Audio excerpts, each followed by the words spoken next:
ये बहुत ही एक नया एक चीज देखने को मिला है इंटरनेशनल पॉलिटिक्स में, जहां पर यूएस ने रसिया को सपोर्ट किया है। जी हाँ, आपने बिल्कुल सही सुना, क्योंकि यूएस और रसिया के बीच में जो कंपटीशन, जो टेंशन है, वो सेकेंड वर्ल्ड वॉर से पूरा वर्ल्ड देख रहा है। सेकेंड वर्ल्ड वॉर से लेकर जब डिसइंटीग्रेशन हुआ 1991, उसके बाद भी यूएस और रसिया एक दूसरे के अगेंस्ट में ही खड़े रहे। रेजोल्यूशन में सबसे इंपॉर्टेंट है कि 93 वोट्स इसके फेवर मिले हैं। मतलब 93 कंट्री ऐसे हैं आउट ऑफ 193 जिन्होंने सपोर्ट किया है रसिया के सोल्जर्स को इमीडिएट विड्रॉल होना चाहिए। Hello everyone, welcome back in today's current affair topic. Today news is very important and you can relate with GS paper 2 international relation, जहां पर यह देखा गया है कि US sides with Russia in United Nation resolutions on Ukraine. ये बहुत ही एक नया एक चीज देखने को मिला है इंटरनेशनल पॉलिटिक्स में, जहां पर यूएस ने रसिया को सपोर्ट किया है।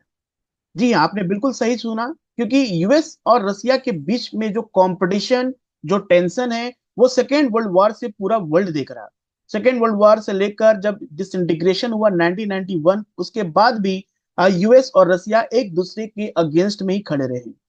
जब रसिया ने यूक्रेन में इन्वेड करके क्रीमिया को जब एनेक्शन किया था, उस समय भी यूएस ने काफी क्रिटिसाइज किया था रसिया के इस स्टेप को। और अभी भी कुछ महीनों पहले की बात है, जब यूएस काफी क्रिटिसाइज कर रहा था रसिया के कि यूक्रेन में किस तरह से वॉर जो स्टार्ट किया है रसिया ने, जिस तरह के इन्वेड किया, उसको कहीं ना कहीं रोकना चाहिए। लेकिन अभी का जियो पॉलिटिक्स बिल्कुल चेंज हो गया है। अभी जो यूनाइटेड स्टेट के जो प्रेसिडेंट है डोनाल्ड ट्रंप, उन्होंने इस बार रसिया के साथ खड़े हैं, रसिया को सपोर्ट किया है इन United nation resolution on Ukraine. यानी कि यूनाइटेड नेशन में एक रेजोल्यूशन पास हुआ जिसमें सारे कंट्री को बोला गया वोट करने के लिए इसके बारे में कि क्या रसिया को अपने आर्मी, अपने सोल्जर्स को विड्रॉ करना चाहिए यूक्रेन से और नॉट। और इस पे रसिया को सपोर्ट किया है यूएस ने, और इसमें उसके अगेंस्ट में वोटिंग किया है। चलिए पढ़ते पूरे न्यूज को इन डिटेल और समझते हैं आखिर ऐसा क्यों हुआ और इससे क्या होगा। So 193 member United Nation General Assembly voted on the resolution का टाइटल था advancing a comprehensive just and lasting peace in Ukraine. 3 years हो चुके हैं, 3 इयर्स हो चुके हैं रसिया यूक्रेन वॉर को लेकर।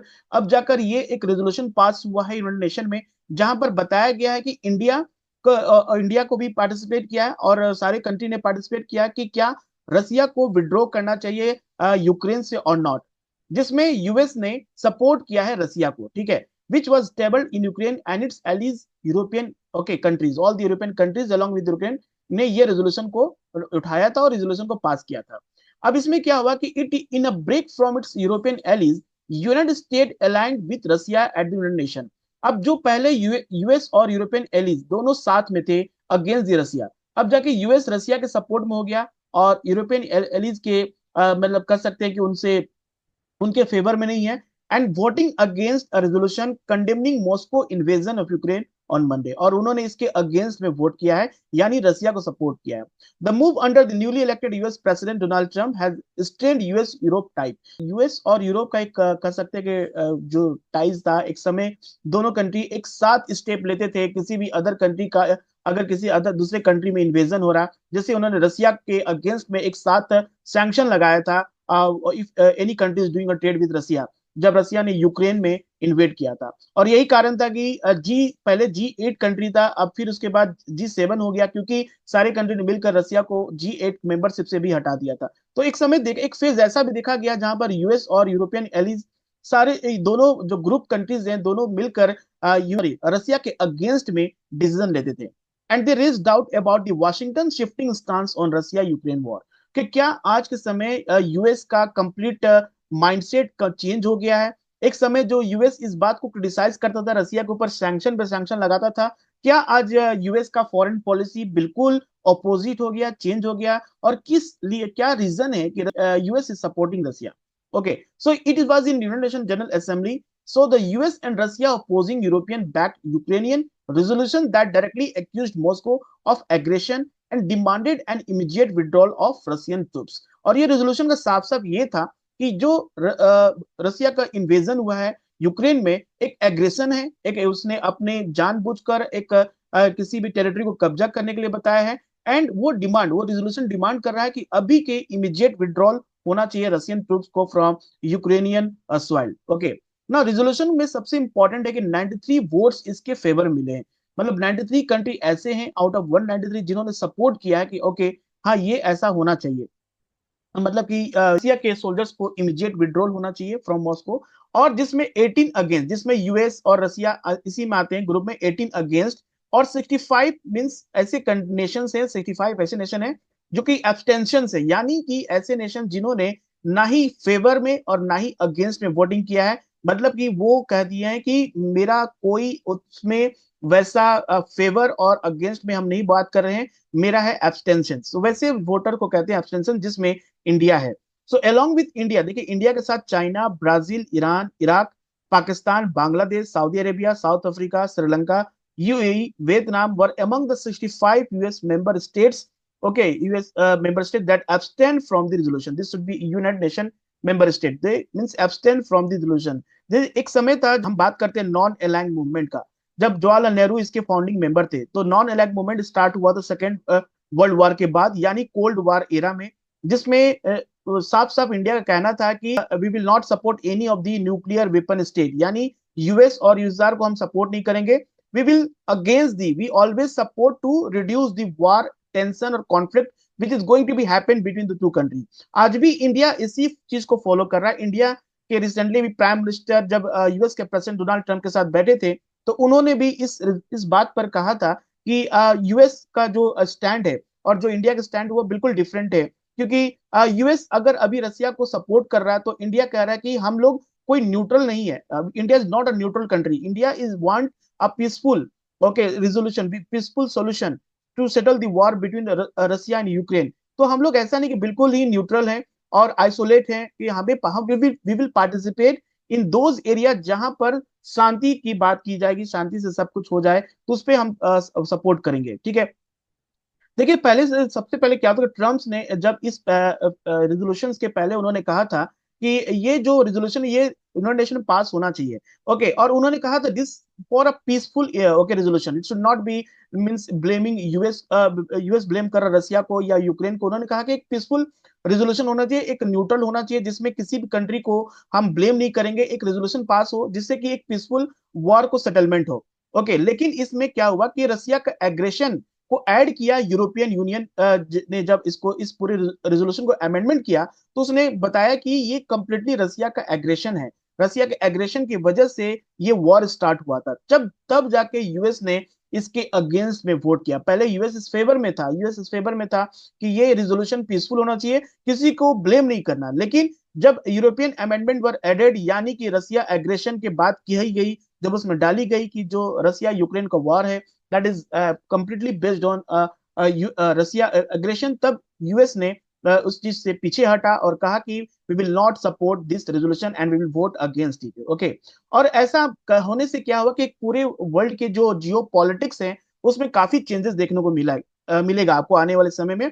The US later pushed for the vote its original draft in the United Nation Security Council where resolution are legally binding. Okay, जिसमें 15 member, यानी जो 5 परमानेंट मेंबर है, 10 नॉन परमानेंट मेंबर है, जिसमें 10 ज्यूरी, यानी जितने 5 ऐसे permanent plus non permanent member जो कि यूरोपियन नेशन थे, उन्होंने एब्सटेंट, उन्होंने वोटिंग करने से मना कर दिया।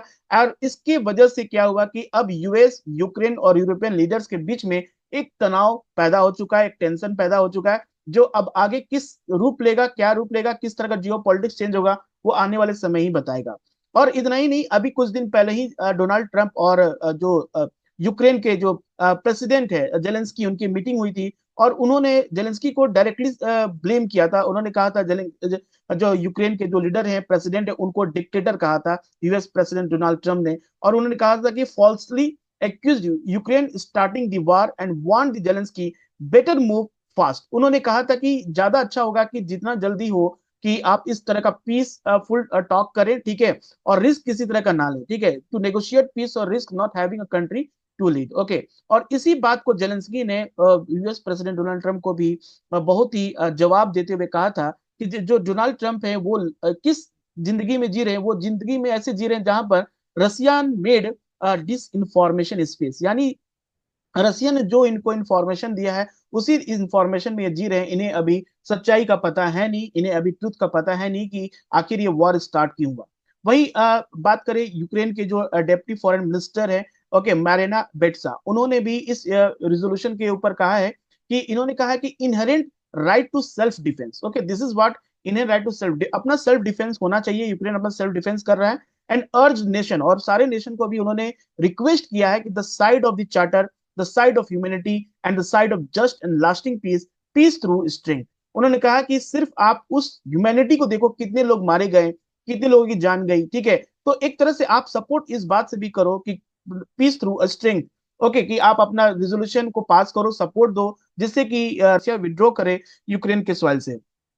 Next year, the resolution was tabled on the third anniversary of Russia-Ukraine conflict. Okay, so इस समय आप देख सकते हैं यूनाइटेड स्टेट जनरल असेंबली जो है, एंटोनियो गुटेरेस हैं, ठीक है, इन्होंने कहा है कि the war poses significant threat to peace and security in Europe and the foundational principle of the United Nation. उन्होंने कहा जो रसिया यूक्रेन का वार है वो कहीं ना कहीं थ्रेट और पीस, जो चैलेंजेस है यूरोप का जो मेन उसको प्रॉब्लम में डाल सकता है। और यूनाइटेड नेशन का जो रिजोल्यूशन है, जो प्रिंसिपल है, आखिर यूनाइटेड नेशन का फॉर्मेशन इसी बात पे हुआ था कि किसी भी तरह का कोई भी कॉन्फ्लिक्ट और वार कहीं स्टार्ट ना हो, और किसी भी कंट्री की किसी तरह का टेरिटोरियल डिस्प्यूट्स हो तो वो यूनाइटेड नेशन में आकर सॉल्यूशन देखें, यूनाइटेड नेशन उस चीज का सॉल्यूशन निकालेगा, ना कि वॉर स्टार्ट करेंगे। तो जो यूनाइटेड नेशन का जो प्रिंसिपल था उसको कहीं ना कहीं ये कह सकते हैं वॉयलेशन हुआ है यहाँ पर, ये रसिया यूक्रेन को वार को, तो जितना जल्दी हो सके इस वार को खत्म किया जाए, ठीक है। आगे यहाँ पर यह है कि United Nation General Assembly resolution call for full implementation of relevant resolution demanding Russia's immediate withdrawal of its military forces from Ukraine's internationally recognised border and cessation of hostilities. तो ये यूनाइटेड नेशन जनरल असेंबली ने कह दिया कि रसिया को बहुत ही immediately अपने जो सोल्जर्स हैं, अपने जो मिलिट्री जो वेपन्स हैं और जो भी आर्मी है उनको जो यूक्रेन के इंटरनेशनल बॉर्डर है, जो कि इंटरनेशनली रिकॉग्नाइज्ड बॉर्डर है, वहां तक यूक्रेन का अपना होना चाहिए। अगर कोई भी पार्ट अगर रसिया उसको एनेक्स किया है, उसको लिया है, तो उसे वापस यूक्रेन को करे। Since Russia launch its full scale invasion Ukraine in February 2022, the General Assembly has passed multiple resolution condemning Moscow and demanding an immediate troop withdrawal। तो काफी सारे रेजोल्यूशन पास हुए, लेकिन अब जाके एक जो फाइनल देखने को मिला है कि हाँ इस पे अब जाके कुछ हो सकता है कि हाँ Russia will withdraw from the Ukraine soil और not. So Ukrainian backed resolution adopted on Monday, and this demand insisting that no territorial gain made through aggression should be recognized as legal। और Ukraine ने कह दिया कि अगर रसिया किसी भी part का, यूक्रेन के किसी भी पार्ट को अगर कब्जा किया है एग्रेशन से यानी वॉर से, तो वो लीगली उसको सपोर्ट ना मिले। It is also called an urgent end to hostilities this year, और जो भी हॉस्टिलिटीज है वो इसी साल खत्म होना चाहिए। Russian United ambassador Vassily, okay, Nebenzia describe the US drafted resolution as a good move. उन्होंने कहा कि ये जो यूएस ने जो रेजोल्यूशन ड्राफ्ट किया था एक बहुत ही बड़ा अच्छा तरीका है कि किसी भी कंट्री को ब्लेम ना करके आप एक पीसफुल चीजों को सामने ला रहे हैं, ताकि कंट्री एक न्यूट्रल होकर वोट करे, और जो भी पीस टॉक हो उसे किसी भी को ब्लेम करने से अच्छा है कि उसे खत्म किया जाए। Before the European amendment were added, तो यूरोपियन अमेंडमेंट ने क्या ऐड किया कि रसिया के एग्रेशन को उन्होंने बता दिया कि ये जो वॉर है रसिया यूक्रेन का वॉर है, उसमें रसिया का एग्रेशन ज्यादा है, that's was the problem. So Moscow also proposed its own amendment calling for the root causes of the conflict to be addressed, but this was not included in the final text। सबसे बड़ा चीज रसिया का यह भी कहना है कि जो रूट कॉजेज, सबसे बड़ा रीजन क्या है, या आखिर ये वॉर क्यों स्टार्ट हुआ, उसको भी इसमें ऐड होना चाहिए था, लेकिन ये ऐड नहीं हुआ, जो कि एक रसिया के लिए बहुत ही बड़ा एक कह सकता है रसिया की मेरे पॉइंट्स को रखा नहीं गया, और मेरे जितने भी नेगेटिव चीजें हैं उसको ज्यादा हाईलाइट किया है यूरोपियन एलिज ने। ओके, यूएस ने उसको चाहा था न्यूट्रल करने के लिए, लेकिन उसके बाद जब अमेंडमेंट हुआ, यूरोपियन एलिज ने अमेंडमेंट किया, तो उसमें रसिया के ज्यादा नेगेटिव पॉइंट को शेयर किया गया है। तो इससे क्या होगा, रसिया की जो इमेज है पूरे वर्ल्ड में वो कहीं ना कहीं खराब होगी। आगे देखते हैं कि ये रेजोल्यूशन कितना इंपॉर्टेंट है और किस तरह से ये सक्सेसफुल हो पाता है, ये आने वाले समय ही बताएगा। Okay, thank you everyone.